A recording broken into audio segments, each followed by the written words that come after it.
Risk and six processor. ठीक है, आज हम इसको कवर करेंगे, उसके बाद आपकी सेकेंड यूनिट कंप्लीट हो जाएगी most ऑफली। The micro processor is a processing unit on a single chip. ठीक है, तो ये क्या है, हमारी एक माइक्रो प्रोसेसर क्या है, प्रोसेसिंग यूनिट होती है। ठीक है, on a single chip. It is a integrated circuit that perform the core function of computer CPU. ठीक है, तो कोर फंक्शन जो हमारे होते हैं, परफॉर्म होते हैं हमारे सीपीयू के, वो किससे होते हैं, आपका माइक्रो प्रोसेसर से, जो क्या होती है on a single chip. It is the multipurpose programmable silicon chip. ठीक है, तो ये क्या होती है, मल्टीपर्पज प्रोग्रामेबल सिलिकॉन चिप होती है, constructed using a metal oxidise semiconductor technology, which is clock driven and register based. It accepts a binary data as a input and produce output after processing it as a specification of instructions stored in the memory. These microprocessors are capable of processing the 128 bit at the time of the at the speed on the 1 billion instruction per second. ठीक है, ये तो होगी हमारी micro processor की definition. अब क्या है हमारा कि करेक्टरिस्टिक्स क्या है हमारे माइक्रो प्रोसेसर की। फर्स्ट है देखो आपका इंस्ट्रक्शन सेट। ठीक है, तो माइक्रो प्रोसेसर में आपका इंस्ट्रक्शन सेट का क्या करेक्टरिस्टिक्स है, इसमें the set of complete instruction that the micro processor execute in term the instruction set. ठीक है, तो जब हमारी सेट ऑफ कंप्लीट इंस्ट्रक्शंस होती है, वो हमारे क्या होती है, द माइक्रो प्रोसेसर क्या करता है, execute in term of instruction set. As a instruction set में वो क्या करता है, उसको एग्जीक्यूट करता है। Word length, the number of bit processed single instruction is called word length. ठीक है, तो जो हमारे नंबर ऑफ बिट्स जो होते हैं प्रोसेस के लिए इन अ सिंगल इंस्ट्रक्शन, वो उसको हम क्या बोलते हैं, वर्ड लेंथ और word size. The greater the word size is, the large the processing power of the CPU। ठीक है, तो यहाँ पे यदि हमारे ग्रेटर है word size is the large the processing power the CPU. फिर सिस्टम क्लॉक स्पीड, इसमें क्या है, एक clock speed determines how fast the single instruction can be execute in the processor. ठीक है, जहाँ पे हमारा क्या है, हम किसको देखते हैं कि हमारा स्पीड को, जो हमारा इंस्ट्रक्शन होता है वो एग्जीक्यूट होता है बाय द प्रोसेसर। ठीक है, तो कितनी वो स्पीड में है। The micro processor is controlled by the system clock. ठीक है, माइक्रो प्रोसेसर को कंट्रोल किससे किया जाता है, सिस्टम क्लॉक से। एक क्लॉक सिस्टम एक clock speeds are generally measured in a million of a cycle per second and 1000 million cycle per second gigabyte. A clock speed is considered to be the very important aspects of predicting a performance of the processor। ठीक है, अब इसमें है what is the reduced instruction set computer.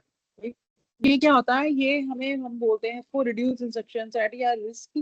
जो हमारा क्या है, type of microprocessor architecture है that use a small set of instruction to uniform length. ठीक है, तो यहाँ पे हम क्या करते हैं, small set of instruction of a uniform length. तो यहाँ पे क्या है, there are simple instruction that are generally execute at a one clock cycle. ठीक है, तो यहाँ पे सिंपल इंस्ट्रक्शन होते हैं जो हमारे कैसे एग्जीक्यूट होते हैं, वन क्लॉक साइकिल से। RSC chips are relatively simple to design and inexpensive। ठीक है, ये हमारे क्या होती है, सिंपल टू डिजाइन होती है, इनएक्सपेंसिव होती है। ठीक है, the setback to this design is that the computer has to repeatedly perform simple operations to execute a large program having a large number of processing operations।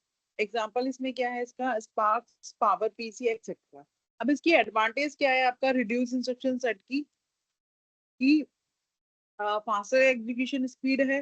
RISC processor की are the simpler instructions that can be execute more quickly leading to improve overall performance in the many tasks। ठीक है, तो यहाँ पे हमारा क्या है, fastly work करता है, क्विकली कहता है, leading to improve overall performance. तो उससे हमारा क्या होता है, जो हमारा टास्क होता है उसकी ओवरऑल परफॉर्मेंस जो होती है वो हमारी क्या होती है, हमें फास्टली रिस्पॉन्स मिलता है।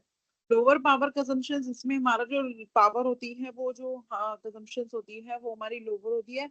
The simpler design of RISC processor often result in the lower power uses, making them the ideal for mobile device and the energy efficient computing. Easier to design and manufacture this processor. ठीक है, तो इसको क्या easy है इसको manufacture करना है, design करना है। क्यों? इसका जो आर्किटेक्चर है वो क्या है, बहुत ही सिंपल होता है, which can make that the easier and potential cheaper to design and produce. इसमें एक पॉइंट और लिख सकते हो, इनएक्सपेंसिव, जो आपको ऊपर मेंशन था। अब इसकी डिसएडवांटेज है कि रिड्यूस इंस्ट्रक्शन सेट कंप्यूटर की डिसएडवांटेज क्या है, इसमें large code size risk processor often require more lines of codes to perform complex task. ठीक है, तो यहाँ पे क्या है, large code size risk processor क्या प्रोवाइड करता है, ठीक है, इसमें क्या हमें रिक्वायरमेंट पड़ती है, require more line of code to perform complex task. तो यहाँ पे हम सिंपलर लाइन सिंपलर साइज पे काम करते हैं, सिंपलर प्रोसेसर के ऊपर, है ना। लेकिन जब हमारा कोई भी जो इंस्ट्रक्शंस होता है उसका यदि हमारा साइज क्या होता है, बड़ा होता है, लार्ज होता है, तो वहां पे हमें क्या रिक्वायरमेंट पड़ती है, line of code, require more line of code to perform a complex task which can lead to large program size and increase memory uses। इससे हमारी मेमोरी ज्यादा इंक्रीज होती है और इससे हमारा प्रोग्राम भी क्या बनता है, large. More work for compiler, the simple instruction set means a compiler for this processor need to do more work to translate high level language into machine language। तो यहाँ पे क्या है, जो हमारा प्रोसेसर होता है इसको क्या नीड होती है, मोर वर्क, ताकि हम उसको ज्यादा से ज्यादा उसको ट्रांसलेट कर सकें हाई लेवल प्रोग्राम को मशीन कोड में। फिर आपका लिमिटेड बिल्ट इन फंक्शनैलिटी। ठीक है, अब देखो सिंपलर है, इजी है, ठीक है, और मिनिमम उस पे काम करता है, तो यहाँ पे क्या होगा, वो लिमिटेड फंक्शनैलिटीज होंगी उसकी।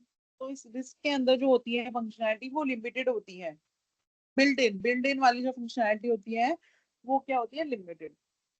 RISC processor have fewer complex instructions built into hardware, which can make certain specialized tasks less efficient without additional software support। Okay, तो ये हो गया आपका reduce instruction set computer। फिर आता है आपका कंप्यूटर इंस्ट्रक्शन सेट कंप्यूटर। इसमें क्या है, stand for complex instruction set computer. इसमें क्या आ रहा है, वर्ड का नाम क्या है, कॉम्प्लेक्स। उसमें क्या था, reduce.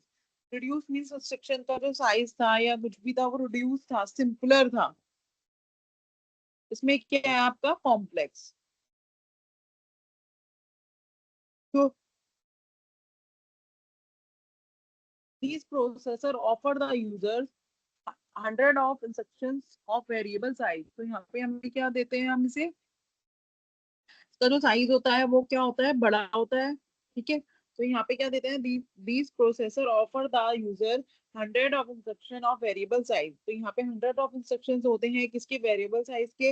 And six architecture include A complete set of special purpose circuit. ठीक है, तो यहाँ पे जो हमारा सिस्क आर्किटेक्चर होता है उसके अंदर क्या इंक्लूड होता है, complete set of special purpose circuit. क्या कैरी आउट करता है, these instructions very high speed. ठीक है, उनकी क्या स्पीड होती है, हाई होती है। These instruction interact with memory by using complex addressing instruction. ठीक है, मोड। तो यहाँ पे जो हमारा एड्रेसिंग मोड होता है वो भी हमारा क्या होता है, कॉम्प्लेक्स। तो जो हमारी इंस्ट्रक्शंस होती हैं वो इंटरेक्ट करती हैं मेमोरी से, जो उनकी इंटरेक्शंस होती है मेमोरी से वो किसकी हेल्प से होती है, कॉम्प्लेक्स एड्रेसिंग मोड। तो सिस प्रोसेसर रिड्यूस क्या करता है, program size and hence larger number of memory cycle are required to execute the program. These increase the overall speed of the execution। इससे हमारा क्या होता है, ओवरऑल जो होता है हमारा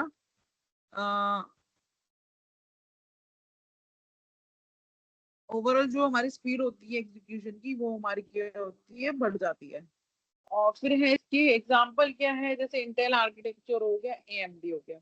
अब इसके एडवांटेजेस क्या है, जो हमारा कंप्यूटर इंस्ट्रक्शन सेट है कि स्मॉलर कोड साइज होता है, इसमें processor can perform complex operations. ठीक है, smaller code size processor can perform, ठीक है, क्या परफॉर्म कर सकता है, complex operation with single instructions. ठीक है, तो यहाँ पे जो हमारे कॉम्प्लेक्स ऑपरेशंस होते हैं वो परफॉर्म हो सकते हैं with single instructions. Result is more complex code and reduce memory uses. इसमें हमारा क्या बेनिफिट है, कि ये क्या करता है, रिजल्ट इज क्या होता है हमारा, मोर कॉम्पैक्ट होता है और रिड्यूस क्या करता है, मेमोरी यूजेस को। फिर है rich instruction set, the diverse set of complex instruction can make program easier and more intuitive for certain tasks, especially in assembly language. फिर है backward compatibility, architectures like x86 often maintain capabilities with older software, making system upgrade easier for users and businesses. अब इसकी disadvantage क्या है कि slower execution speed है, complex system typically take longer to execute, potential result is slower, overall performance compare to system processor. यदि हम उससे compare करें तो ये क्या है यहाँ पे हमारा, कि जो लोअर एग्जीक्यूशन स्पीड होती है, complex typically take longer to execute, execute करने के लिए क्या है, लॉन्ग टाइम लगता है, potentially result is slower, overall performance compare. फिर क्या हायर पावर कंजम्पशन से जो हमारा रिस्क था उसमें क्या थी, जो हमारी पावर कंजम्पशन थी वो क्या थी, लोअर थी। The more complex hardware require for six processor, because of the more complex hardware requirement, तो हमारी जो पावर कंजम्पशन की स्पीड है वो क्या होती है, यूज होती है। Often lead to increase power uses, making them less suitable for mobile device. तो यहाँ पे जो हमारी ज्यादा हार्डवेयर की रिक्वायरमेंट है, तो यहाँ पे जो हमारा मोबाइल डिवाइसेस के लिए वो सुटेबल नहीं है, लेकिन जो हमारा रिस्क था वो मोबाइल डिवाइसेस के लिए सुटेबल था। तो यहाँ पे हमारा क्या है, नंबर ऑफ रिक्वायरमेंट्स जो होती है हार्डवेयर की वो ज्यादा होती है, इससे हमारा हायर पावर कंजम्पशन से और इसको हम सुटेबल नहीं होता है ये हमारे small device like a mobile device. More complex hardware design a CISC processor require more complex circuitry to handle their variety weird of instructions, which can them a more challenging and expensive to design and manufacture. Expensive है, challenging होता है, because यहाँ पे क्या है, more complex hardware design होते हैं जिसके लिए हमें complex circuitry को require होती है ताकि हम हैंडल कर सके वेराइड ऑफ इंस्ट्रक्शन, जो हमारा क्या करे, जिसको हम चैलेंजेस और एक्सपेंसिव डिजाइन एंड मैन्युफैक्चरिंग कर सके। अब है आपका कि डिफरेंसेस क्या है इसमें। अच्छा, आपका नेक्स्ट टॉपिक है और भी एक टाइमिंग है।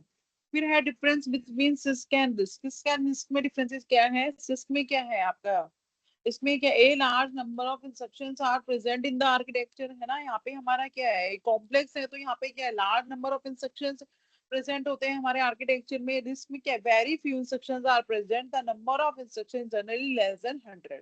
तो यहाँ पे हमारे क्या होते हैं, बहुत कम इंस्ट्रक्शंस होते हैं present, and number of instruction generally वो हमारे क्या होते हैं, लेस देन 100। फिर है आपका some instruction with long execution time.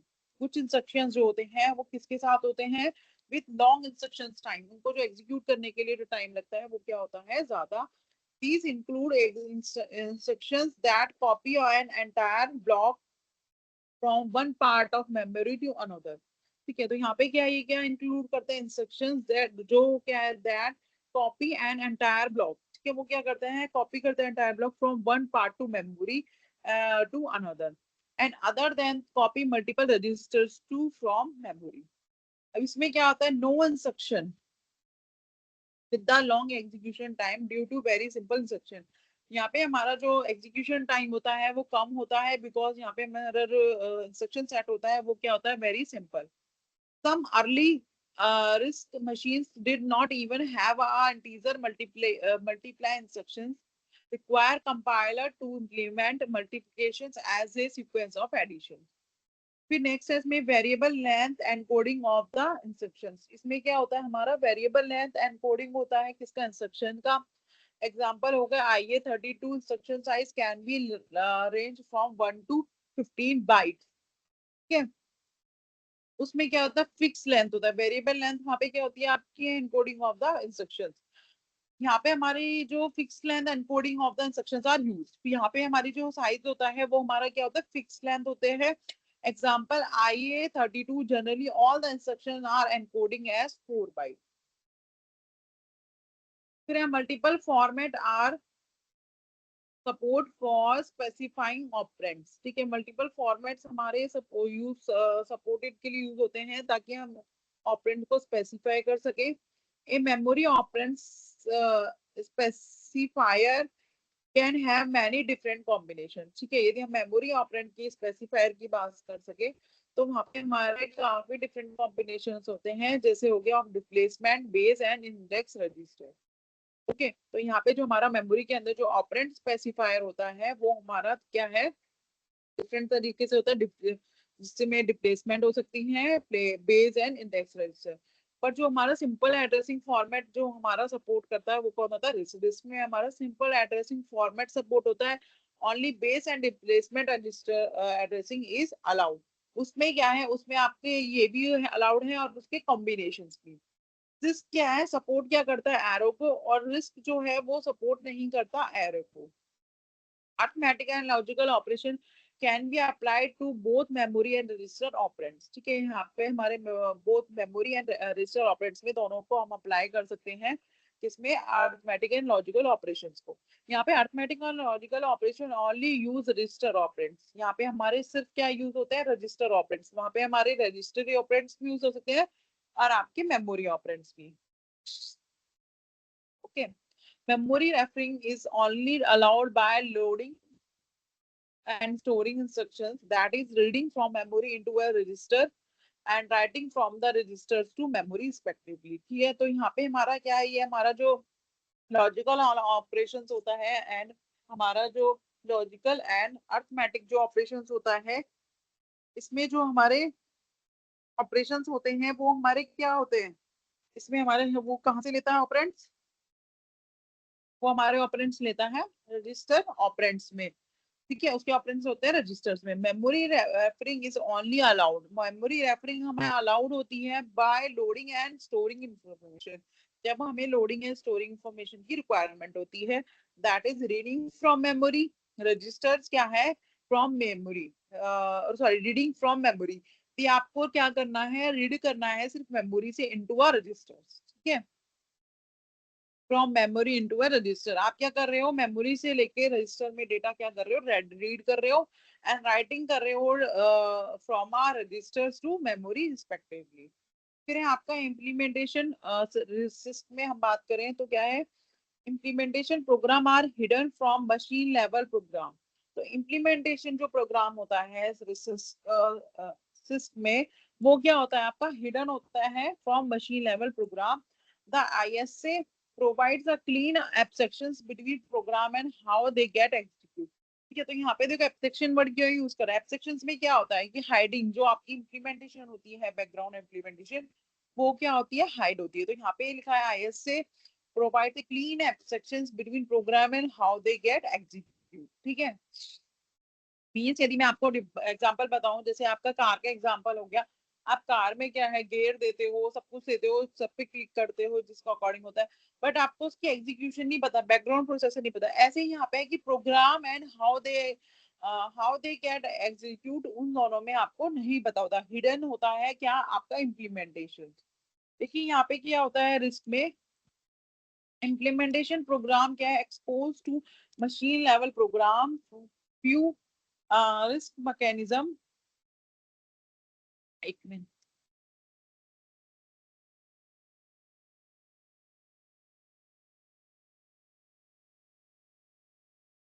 few risk machines do not allow specific instruction sequence। तो यहाँ पे क्या है, हमारा इंस्ट्रक्शन सीक्वेंस हमें स्पेसिफिक अलाउड नहीं होता।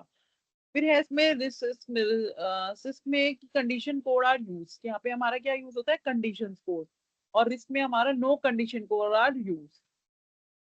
कंडीशन कोड होते हैं ना हमारे इफ वगैरह के, तो इसमें हमारे वो यूज होते हैं, लेकिन हमारे रिस्क में ये यूज नहीं होते, सिस्क में होता है। अब सिस्क में हम बात करें, the stack is being used for procedure argument and return address. तो यहाँ पे हमारा स्टैक क्या होता है, यूज होता है किस लिए, प्रोसीजर आर्ग्यूमेंट्स के लिए एंड रिटर्न एड्रेस के लिए।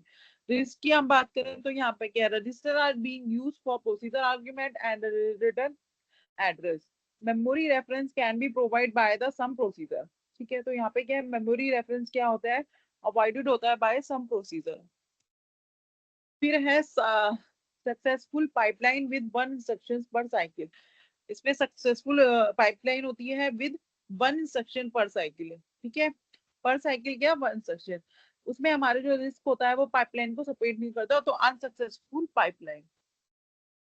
अब सिस्क में क्या है, हमारे हार्डवेयर ज्यादा रिक्वायरमेंट होती है, सब कुछ होता है, तो हैवी यूज ऑफ रैम, और उसमें रिस्क में क्या होता है, मोर इफिशिएंट यूज ऑफ रैम। ठीक है, ये है आपके सिस्क एंड रिस्क। मेनली इसकी जो डिफरेंसेस है वो अच्छे से कर लेना, जो आपके क्वेश्चंस आ सकता है एग्जाम में, तो वो तो इनके दोनों में भी डिफरेंस आ सकता है। फिर आता है टाइमिंग एंड कंट्रोल। ठीक है, तो यहाँ पे क्या है, the timing for all the registers control a master clock generator. ठीक है, जो हमारे जितने भी रजिस्टर्स होते हैं उनकी जो टाइमिंग की जो कंट्रोलिंग होती है वो कहती है a master clock generator. Its pulse are applied to all flip flops and register. ठीक है, जो उसकी पल्सेस होती है किस पे अप्लाई होते हैं, all flip flops and registers पे, including in the control unit. ठीक है, मतलब कंट्रोल यूनिट भी इसमें हमारा क्या होता है, ऐड होता है, इंक्लूड होता है। तो the control signals are generated in a control unit and provide control input for the bus multiplexer and for the processor register the and provide multi operations for the accumulator। Okay, तो यहाँ पे क्या है, आपका जो control signals होते हैं वो कैसे जनरेट होते हैं, कहाँ पे जनरेट होते हैं, in a control unit, and provide क्या करते हैं, control input for the bus multiplexer. तो जो बस मल्टीप्लेक्सर होता है, जब मैंने आपको करवाया था, तो वहाँ पे उसके लिए क्या प्रोवाइड करते हैं वो, control input. Okay, and for the processor registers for the process and for the processor register and provide micro operations for accumulator। okay, फिर है कंट्रोलर। यहाँ पे क्या दे रहा है, two type of controller, hardwired and control hardware. Hardwire इसमें क्या होता है, control logic is implement with gates flip flops decoder and other digital circuit.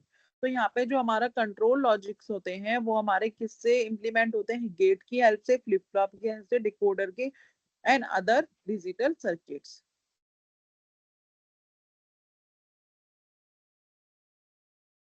फिर है हमारा माइक्रो प्रोग्राम। माइक्रो प्रोग्राम में क्या होता है, control information is store in the control program. तो कंट्रोल इंफॉर्मेशन हमारी किस में स्टोर होती है, कंट्रोल प्रोग्राम में, which is program to perform the necessary step to implement instructions. ठीक है, जो हमें क्या करते हैं, प्रोग्राम क्या करते हैं, परफॉर्म हम करें necessary steps to implement instructions. फिर है आपका टाइमिंग सिग्नल्स। इसमें क्या, timing signals are generated by sequence counter. ठीक है, जो टाइमिंग सिग्नल्स होते हैं वो किससे जनरेटेड होते हैं, आपके जो टाइमिंग सिग्नल्स होते हैं वो होते हैं आपके सीक्वेंस काउंटर, जिसको बोलते हैं एससी। ठीक है, which receive as input the clock pulse. ठीक है, जो हमें क्या रिसीव करता है as input, the clock pulse, increment and clear. The SC outputs are decoded into 16 timing signals T0 to T15। तो आउटपुट जो होता है वो हमारा decoding होता है 16 टाइमिंग में, जो हमारा क्या होता है, T0 से 15 तक, which are used to control the sequence of operations। ठीक है, जो हमें क्या कंट्रोल करता है, सीक्वेंस जो आता है हमारे ऑपरेशन का।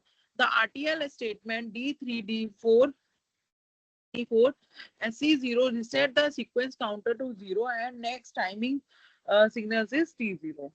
ये तो किस पे आ जाता है, T0 पे। यहाँ पे देखो दे रखा है control signal of basic computer, यहाँ पे इंस्ट्रक्शन रजिस्टर है 15 दे रखा है, 0 to 15, जो हमने 16 की बात करी थी। ठीक है, तो यहाँ पे उसने क्या करा, 3 to 8 डिकोडर है यहाँ पे। ठीक है, उसने यहाँ पे 0 to 7 लिखा, जो 8 है हमारा वो क्या है, 0 to 7। ठीक है, और यहाँ पे हमारा एक डिकोडर है जिसका साइज क्या है, 4 into 16 15। ठीक है, 0 to 15 है जिसमें हमने 16 को मेंशन करा है यहाँ पे, और डिकोडर। ठीक है, अब यहाँ पे हमारे क्या है, इसमें हमारा क्या है, यहाँ पे कंट्रोल लॉजिकल गेट है, जो हमारा क्या करता है, कंट्रोल जो हमारा क्या करता है, एज ए अदर इनपुट को ले रहा है यहाँ से, और यहाँ से हमारे क्या है, इनपुट जनरेट हो रहा है, इसको हम बोल रहे हैं D0 D7 T15 T0। ठीक है, तो D0 से लेके D7 तक है ना, इसमें हमारे 8 डिकोडर हो गए, एंड यहाँ पे T0 से लेके T15 तक जो हमारा क्या हो गया, टाइमिंग यहाँ पे।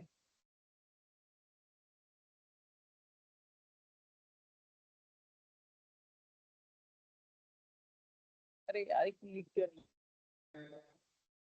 ठीक है, तो यहाँ पे क्या कर रहा था, SC output are decode into 16 signal T0 to तो यहाँ पे एससी आउटपुट हमारे किस में डिकोड हो रहे हैं, एससी आउटपुट हमारे किस, एससी क्या बोल रहे हैं हम, किसको बोल रहे हैं, सीक्वेंस काउंटर को, ठीक है। तो वो हमारे क्या है 16 में, ओके। और यहाँ पे हमारा क्या है 8 बिट का हमने क्या लिया डिकोडर, तो यहाँ पे हमारा क्या है ये, यहाँ पे हमारा कोई अदर इनपुट है तो वो आएगा लॉजिकल गेट के पास एंड देन आउटपुट हमें दे देगा।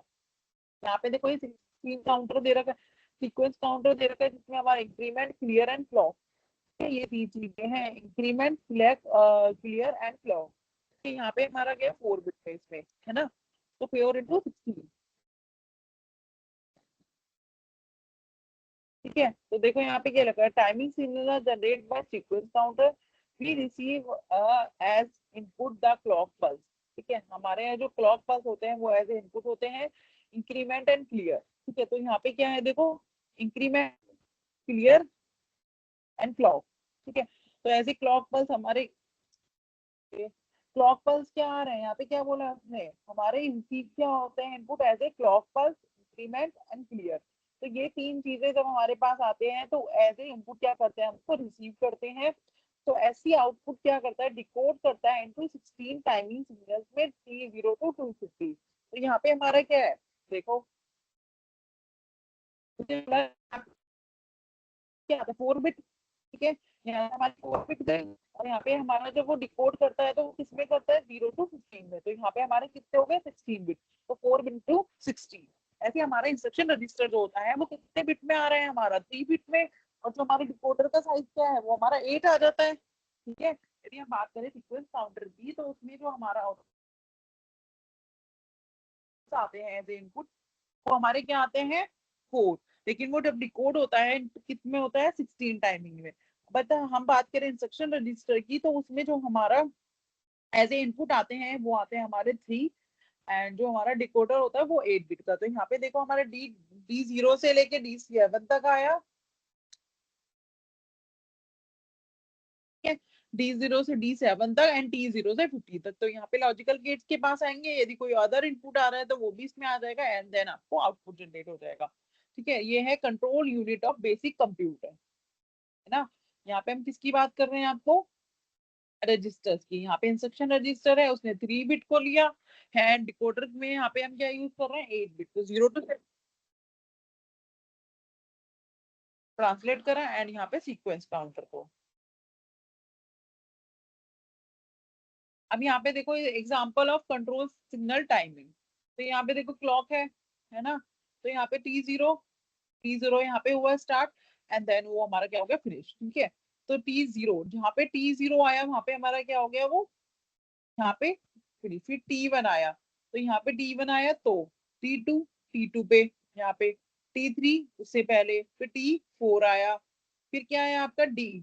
अब हमारा क्या हो गया यहाँ पे T0 से लेके T4 तक करा, फिर हमारा यहाँ पे क्या है D3। तो D3 हमारा क्या होगा, यहाँ पे जो जहाँ पे हमारा T2 स्टार्ट हो रहा है वहां से हमारा क्या होगा ये स्टार्ट, फिर क्लियर एंड यहाँ पे क्या है सीक्वेंशियल सर्किट, ठीक है। तो ये हमारा यहाँ पे